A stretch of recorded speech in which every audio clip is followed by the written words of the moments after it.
What's up, fellow Age Groupies? Welcome to another episode of the Age Groupies Podcast. I'm Mike Ergo, and along with my co-host Lindsay Hiken, we're here to talk to you about all things related to endurance sports from an amateur athlete perspective.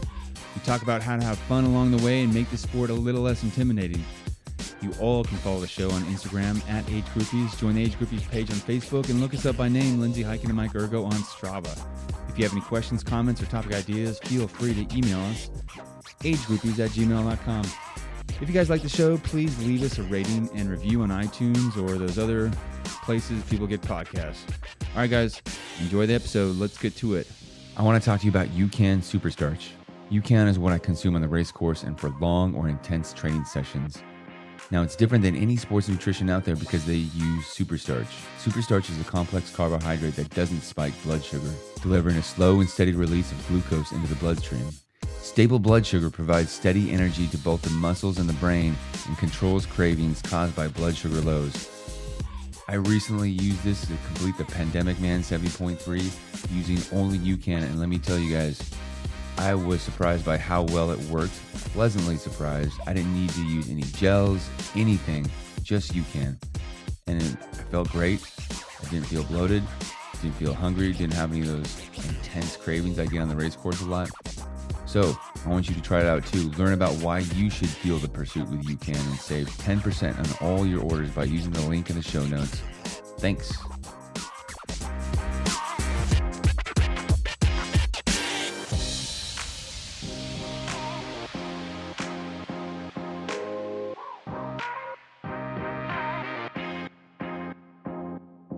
Age Groupies, welcome back. This is time number 4, our most repeated guest and friend of the show.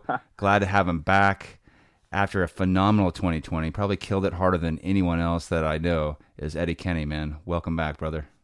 Thanks, Mike. I appreciate it. Always good time coming out here and chatting with you a bit.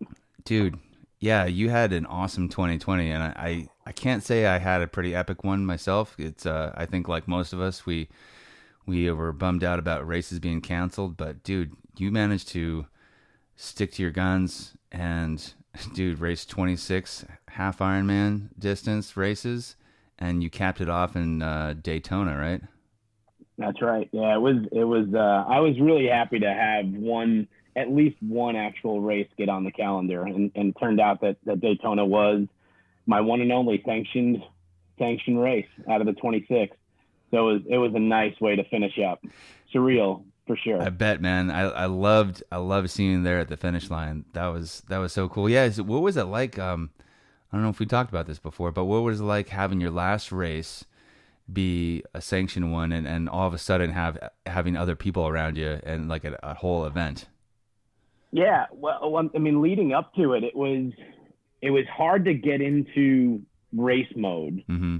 I know it sounds strange. I mean, it's your first one, it's the first actual sanctioned race. You'd figure I'd be so tired of just doing them on my own, but I programmed myself to almost like to complete a 70.3 like a metronome. I mean, it was just like kind of wash, rinse, repeat. Now all of a sudden I'm like, holy shit, there's 2,000 people going to be in the water with me, and there's check-in and there's timelines and stuff like that. I was so used to just having it done my way on my time, and now I've got to, check a bike in. What the hell does that mean? Yeah, exactly. What I mean? It's and make sure my nutrition is in the right bags in the right spot. So that was a bit surreal, and I was really happy. My coach, who Audra made the trip from Pensacola over to Daytona, and to have her by my side, and then some family came down from North Carolina. She really level set me that day, and the day before, leading into it, going, hey, listen, this is the culmination of a year. This isn't, the next 6 hours, 7 hours, whatever it is, doesn't define 2020 for you. So go into this and enjoy kind of that last hurrah. That is so awesome for her to really say, helped. Because I know she's like, she advertises relentless. She is. Yeah, she grinds so hard, and for her to give you permission to really enjoy it, which I totally agree with, is awesome. Yeah, there's a little bit of backstory on that too, because so I was on with you. I think we recorded late October, and then it launched early November. Was the last one we came together on. And then right after that, I went to Mexico for a week. I literally went for a buddy's birthday.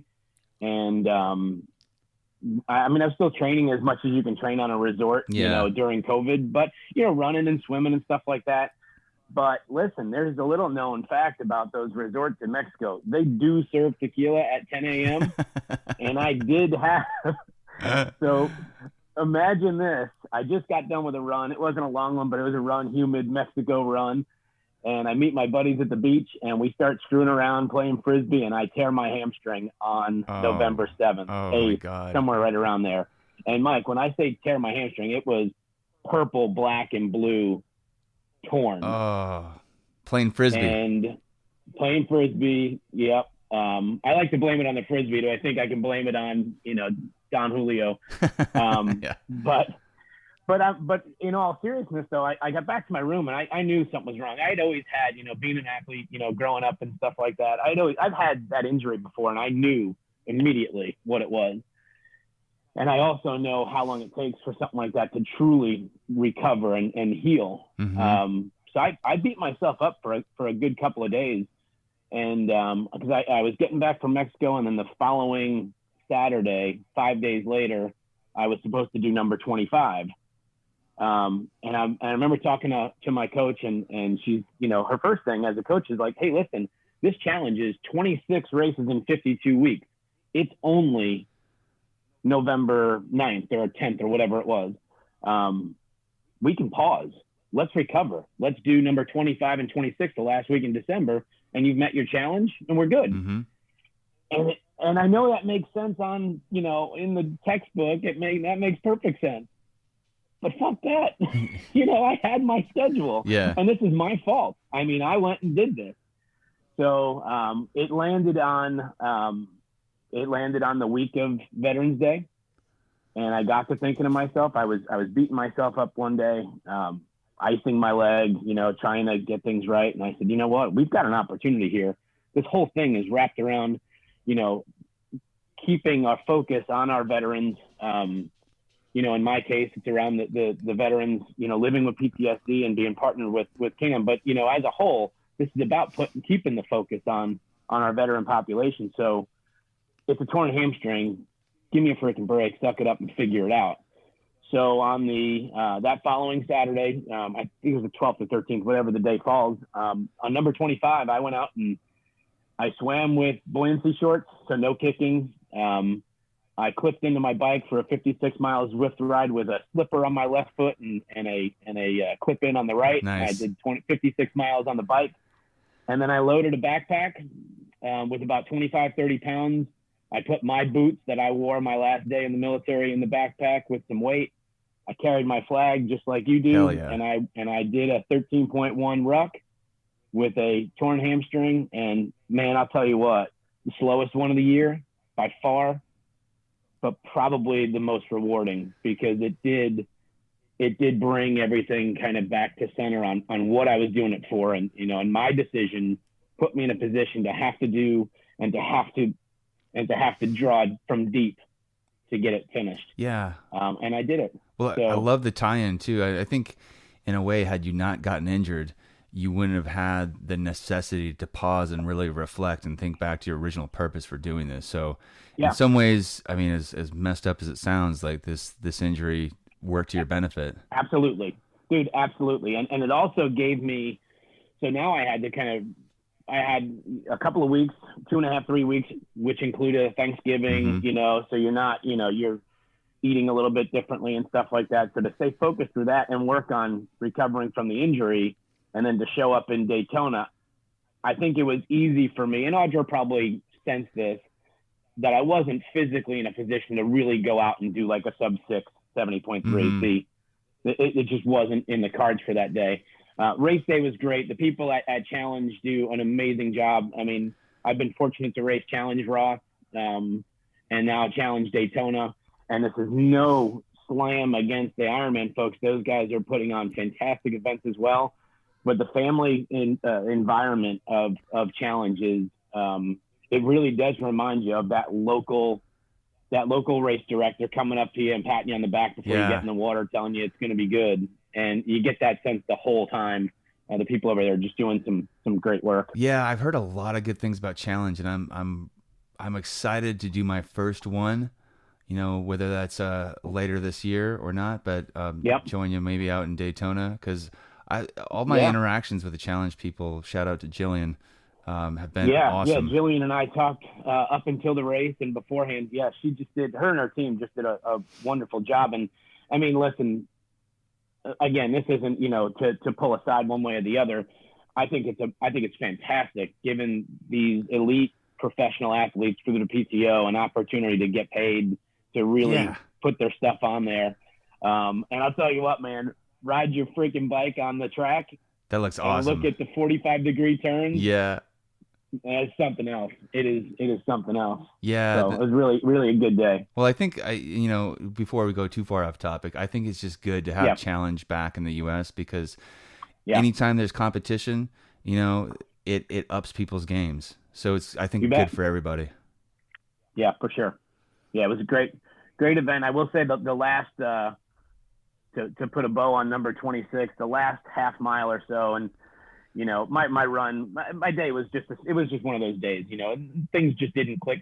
My goggles cracked and flooded, so swim was awful. Had a great bike for me, and then the run, I went out on my first mile. For me, I think I ran my first mile like a 9:15 or 9:20. I was like, man, it's all right. I'm gonna have a freaking decent little run today.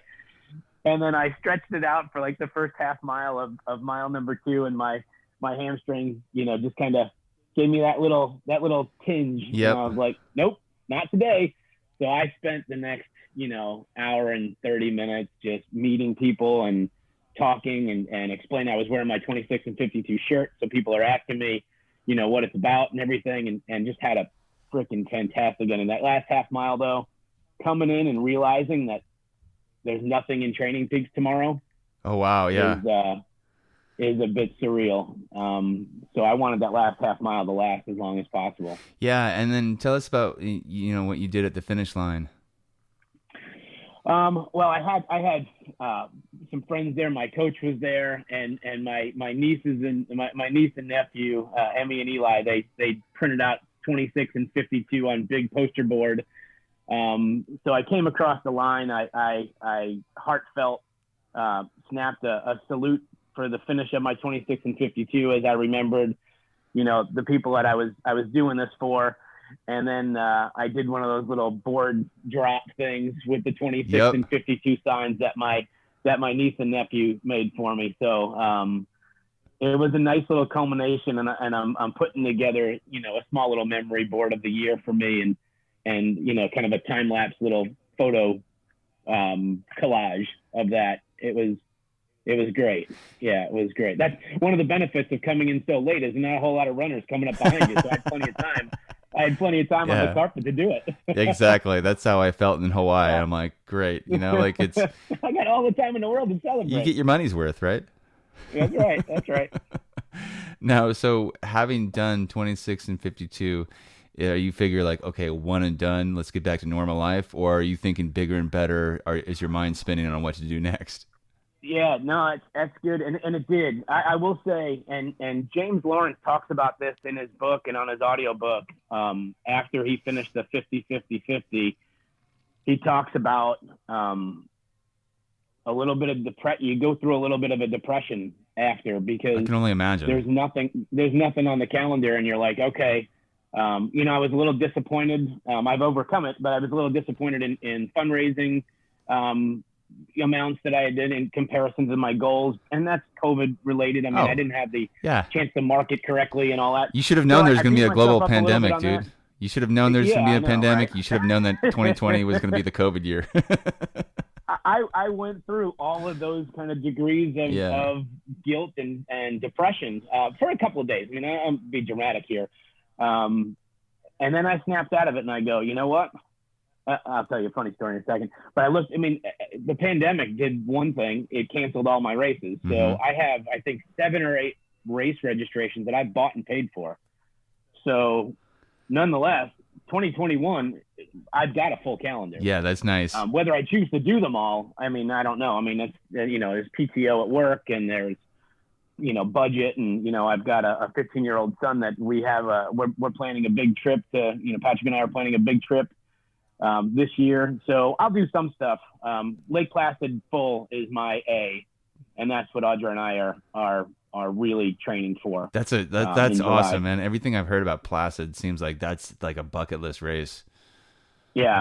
Yeah, for sure. And Mike Riley's never called me across, so I'm looking forward. Mike's going to be up there, and I'll sit at the top of the red carpet until he comes off a lunch break if I find that out. I mean, but a funny story though. So Audra, we went into it with the best laid plan of, all right, take 5 days off, and then I'm going to load your training peaks up, and it's going to be all about just anything but swim, bike, run, but you're going to have stuff to do. And I got into it, and my leg, my knee, all these little injuries start, kind of coming to the surface. And I wrote her one day, and I said, Audra, I'm gonna give you the easiest December ever as a coach. I said, the only thing you need to do is go into Training Peaks and delete everything. Yeah. I don't want anything on there. I said, on January 4th, let's get started. So that's what we decided to do. I still stayed active. Saw the chiropractor and things like that. And then January 4th, we started back at it. Yeah. With Lake Placid in mind. That's awesome. And Placid's in the summer, right? Yeah, it's the weekend of July 25th, I think. Yeah. The weekend of July 25th. You got a visitor. I got a little visitor. Hey, Dad. Hey, kiddo. Yeah, we're doing my podcast, my radio show. We thought you left. Oh, I didn't leave for work. I wouldn't leave for work without saying goodbye. You were in the garage. You were downstairs. I know. It's hiding up here. I love it. So July 25th, you got Yeah, it's that weekend of July 25th, 26th, somewhere right around there. That's Lake Placid. That's full. Because someone asked me if I was going to do Placid. I don't know if it's you or not, but that's when I'm doing Ohio 70.3. Yeah, I know there's a few things that collide in that day. And, there's still a lot going on, Mike. I mean, states are, and we've got to be responsible. I mean, we all want to race. Anybody that's in this, in this sport wants to get back to, whatever that normal is going to be. And I can tell you, having experienced it in Daytona, it is awesome and it's electric. And walking in transition before you get in the water, and as you're sitting in line at the at the Porta-John talking to people, and I heard you and Lindsay talking about that on one of your recent podcasts. I mean, the energy that I get from that, it calms me. Yeah. Plus it gives me a chance to in some cases, you follow people on Instagram. I met Julie Bakke, the Bakke family, who we follow, with her and her sons with autism that are racing all around. I got to meet her in Challenge at the Porta-John line, So little things like that, we all miss, but we've got to be responsible. And we want to show up the right way. Exactly. Yeah. Let's get back to it, but get back to it the right way. Yeah. I hear you there. Yep. So besides your plans for, the races you're going to do, Placid A race and then a few others during the year, any other big plans or big announcements?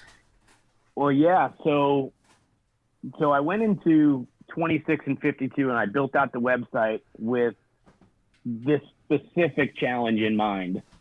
And as the year went on and I talked to people and I work with the folks at Canines for Service, we're realizing that the brand, and I call it that loosely, I mean, this is not a business for me at all, but the concept of 26 and 52 is something that can continue. And it doesn't have to revolve around endurance sports, because let's face it, what we do, I certainly don't feel like I'm an intimidating athlete by any means. But the idea for a lot of people to take on a 70.3, never mind 26 of them, is it's just unsurmountable. Yeah. Insurmountable. So talking to the folks there, we realize when you break down 26 and 52, there's an X and a Y variable, the Y being 52. That's going to be, 52 weeks is going to remain the same no matter what. But the 26 can change. So we're rebranding and relaunching the concept of 26 and 52 to where people will have the ability to choose their 26. And it can be sports related. It can be something like, hey, somebody just getting started, I want to do 26 5Ks in 52 weeks. Yeah, I love that. Or, yes. or take it in a different direction. Something I try and teach my son and something I try and live by is to think outside and work outside of myself. So maybe my 26 is 26 independent community service hours into something. So what's your 26? And your 52 weeks starts when you want it to start, not necessarily on January 1. So we are relaunching and kind of recreating and rebranding what 26 is. And that concept of the XY variable, 52 is the static. That's not changing. But the 26, that's up to you. And I think that's where we're going with it. I do have a launch date for me. I like the numbers. I like 26. So on March 26th of 2021, I am going to be doing a 26-hour walk. Oh, wow. On March 26th, I will do a 26-hour walk. The loose plan right now is to start at the headquarters of Canines for Service, which is in Wilmington, North Carolina. Right? And then I'll walk to Wrightsville Beach, which is 10 or 12 miles or so, plus or minus. And then Wrightsville Beach in North Carolina is about 8.5 miles from point to point. Love that place, man. Fond memories. Rental property in the middle, and just start doing freaking laps for 26 hours. See how many miles I can get in. Yeah. And let that be the launch of the 26 and 52 for me. The website we're going to work on, people are going to be able to challenge themselves. There'll be a fundraising challenge, of course. There'll be some things like that that'll still keep people, but it'll be attainable. You know what I mean? Yes. If you're 26, let's just say your 26 is 26 10Ks, right? I'm just making this up for you. I know you can do a hell of a lot more than that, Mike. But let's say your 26 is, and for that 26, it's a $250 or a $500 annual contribution, and then you get the support, and we put together a kind of a support system of other people that have selected 10K, and we kind of get you guys together. The idea being, if you got, do the math, I mean, you get 20 people taking on a 10K at $500 a piece. It's a fair amount of fundraising, but it's an attainable amount for the individual taking on the challenge. I see what you're saying. So that's the idea, is to not shoot, as much as my eyes get big when I think about doing big things, which I think is evident by going out and trying to walk 26 hours, sponsored hopefully by Red Bull, because I'm going to freaking need it. Yeah, you need some wings. But that idea of giving people the chance to, I love what somebody brought it up to me the other day when I was talking about the concept, just kind of throwing it out there with some friends, and they go, man, how about doing 26 family dinners on Sundays? Make it truly, a challenge to bring your family together. I love that. Yeah. For 26 Sundays. So it doesn't have to be go and hurt yourself, doing 70.3s. There are people out there doing it. James Lawrence has just launched. He's doing 100 folds in 100 days. There are people going to go out there and do the crazy stuff. Yeah. But I like it doesn't have to be everybody. You're tying it into values, and I love that for people's own personal values, what's important to them, what they can take on, and just up their game and make it more consistent. That's a... Yeah, and I want to make these podcasts, I try not to get too date specific, because I want them to have a shelf life.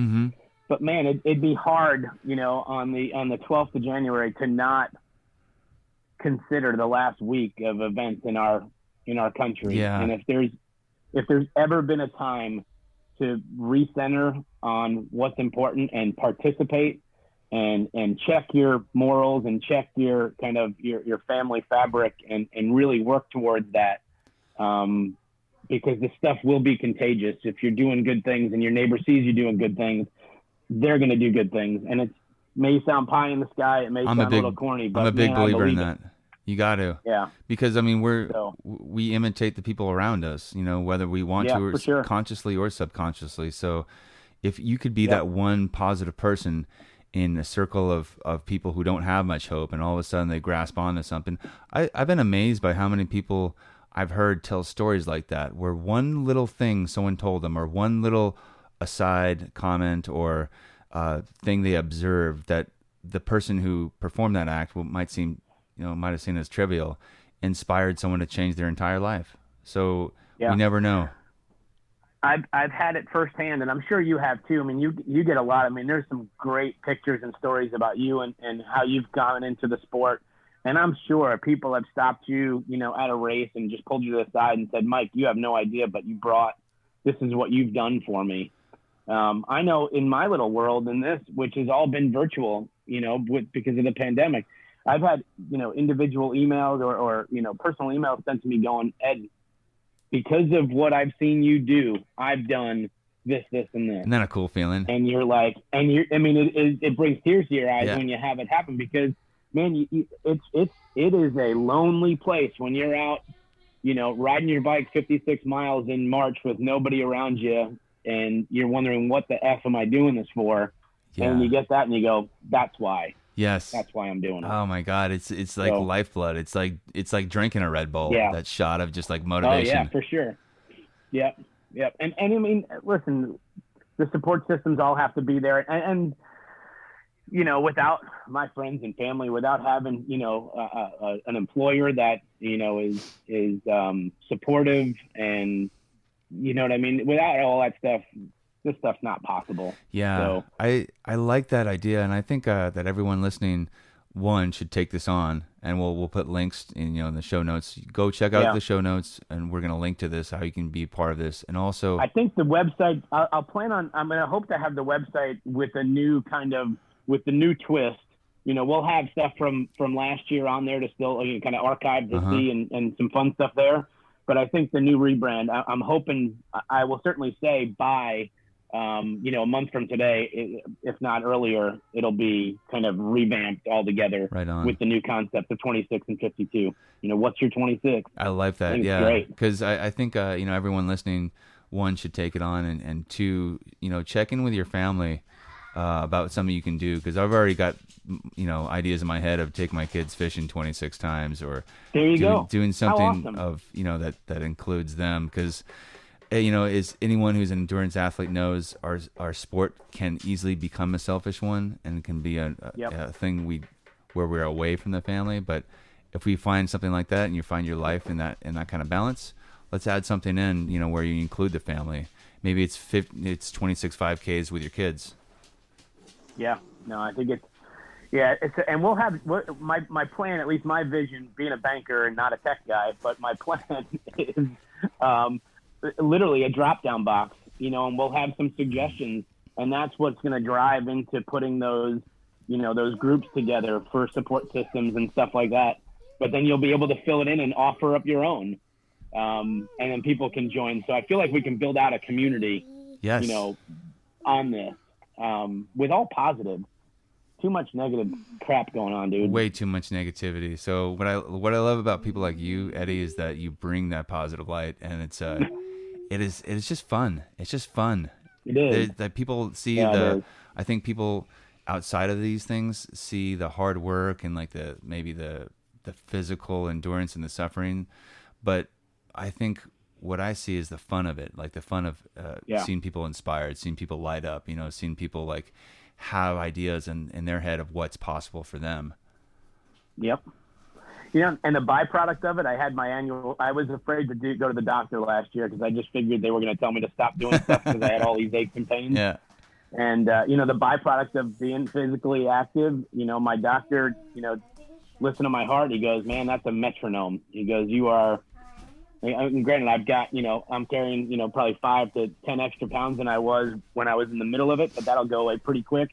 But, what a nice byproduct, to be healthy. I mean, I want to be a dad for a long time. I want to be active, and, I see your little girl running around in your background. You sure as hell want to. And, exactly. Your story of where you went after, leaving the military to where you are now.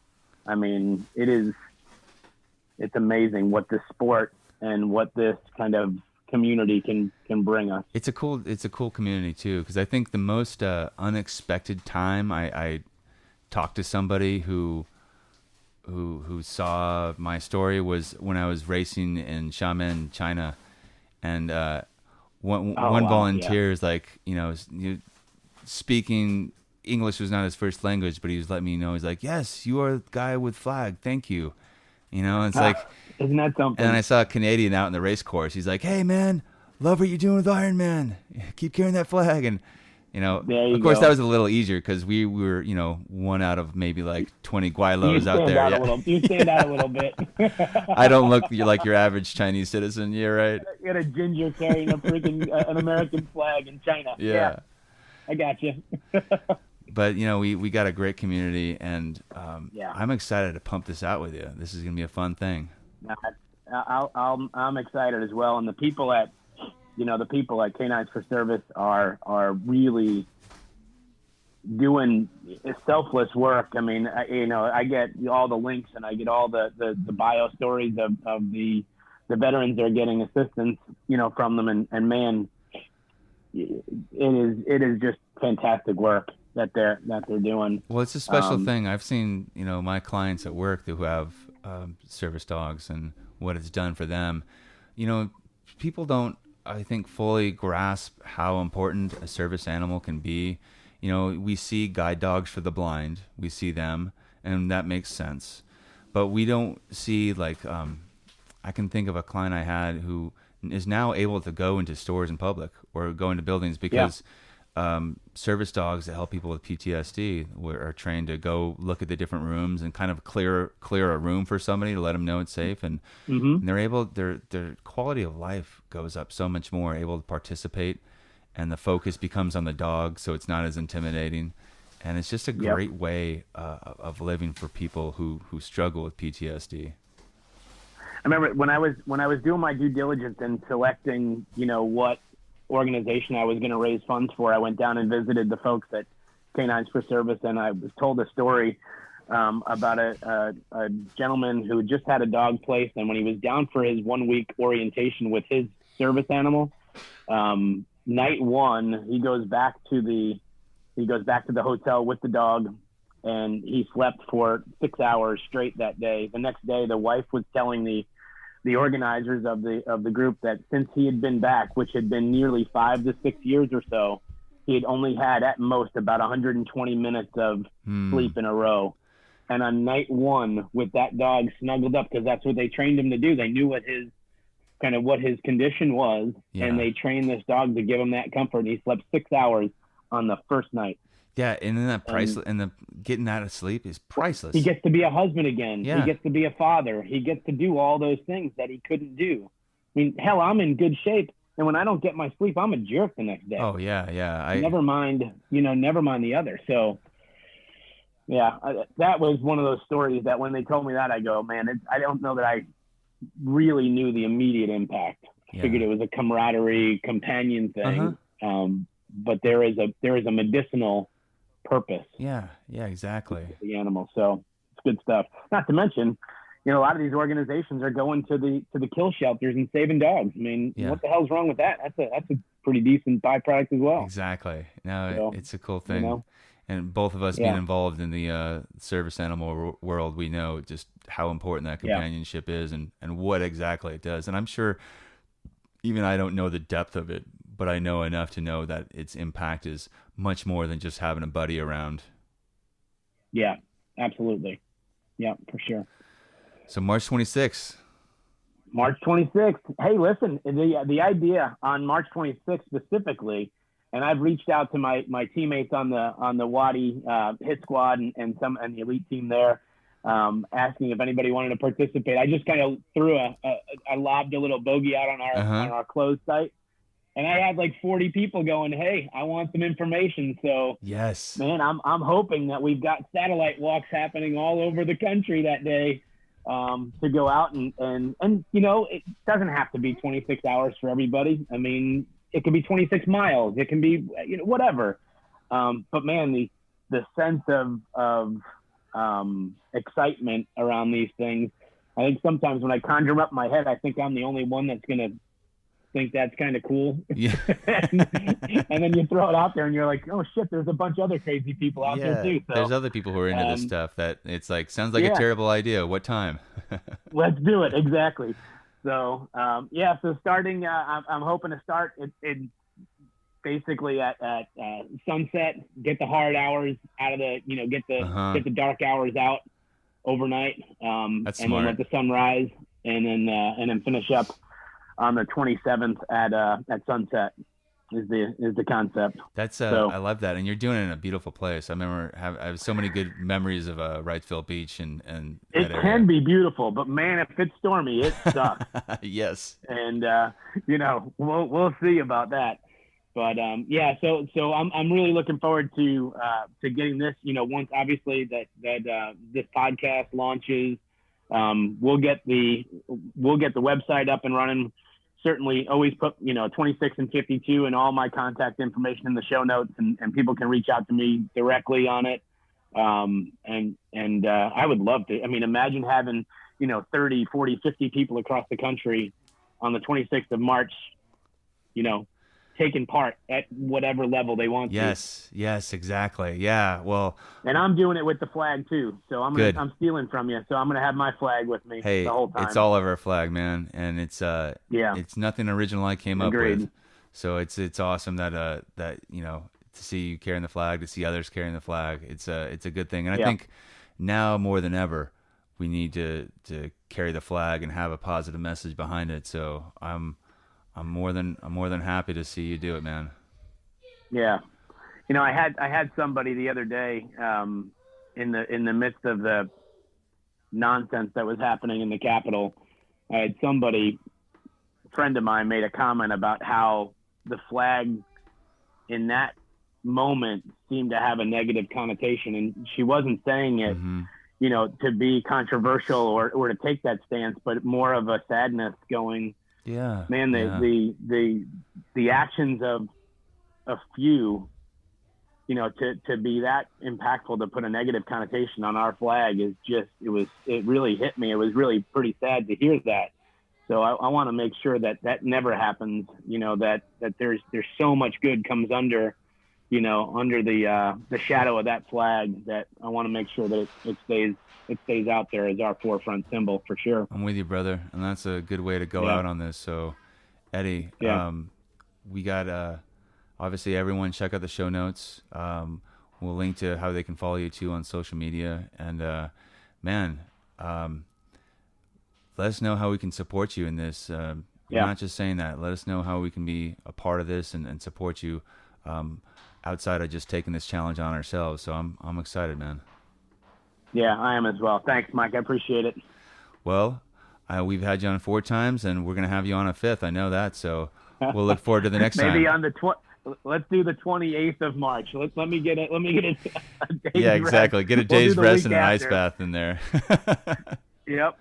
That's funny. Yeah, no, that's great. Thanks, Mike. I appreciate it.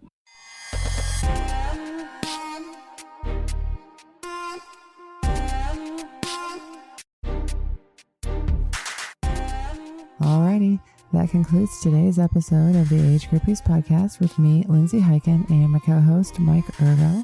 We really hope you enjoyed it.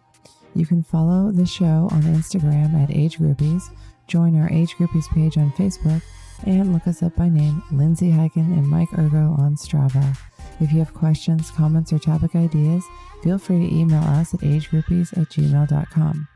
If you enjoy the show, please leave a rating and review on iTunes or wherever you get your podcasts, as this really helps us get more exposure while we try to grow this little venture. And of course, if you have friends you think might like the show, please be sure to share it with them. But for now, thanks for listening, and we will talk to you next week.